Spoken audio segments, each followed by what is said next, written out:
আজকে আমি যেখানে দাঁড়িয়ে আছি এইখানের পিছনে একটি ব্রিজ, জানেন দীর্ঘ 2 বছরের উপরে একটি ব্রিজের কাজ চলতেছে।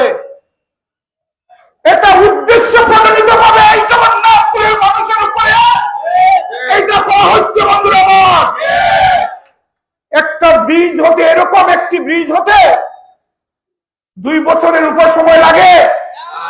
আমি যখন কিছুদিন আগে এসেছিলাম, আমি জগন্নাথপুর উপজেলা বিএনপির নেতৃবৃন্দ আবু রাসাদ মাস্টার সহদেরকে বলেছিলাম প্রশাসনের সাথে এবং কন্ট্রাক্টরদের সাথে যোগাযোগ করার জন্য এই সময় এত সময় কেন লাগে।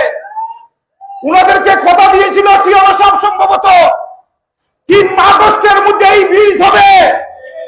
আজকে ফিনিশিং এর আরো দেখা যায় এই রকম কাজ চললে আরো 1 বছর সময় লাগবে।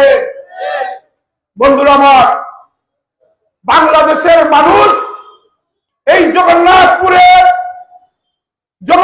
থেকে বাংলাদেশের মানুষ একটি বাংলায় জগন্নাথপুরের মানুষের উপর একটা অভিশাপ মনে হয়। দীর্ঘ 17 বছর একইভাবে উন্নয়নের ছোঁয়া এই জগন্নাথপুরে লাগে নাই। যারা বিনা ভোটে এমপি হয়েছে, মন্ত্রী হয়েছে, তাদেরকে মেগা প্রজেক্ট 2-1টা তাদেরকে বাড়ি বা গ্রামের অঞ্চলে নিয়ে মেগা দুর্নীতি করার জন্য এই প্রজেক্ট করা হয়েছে।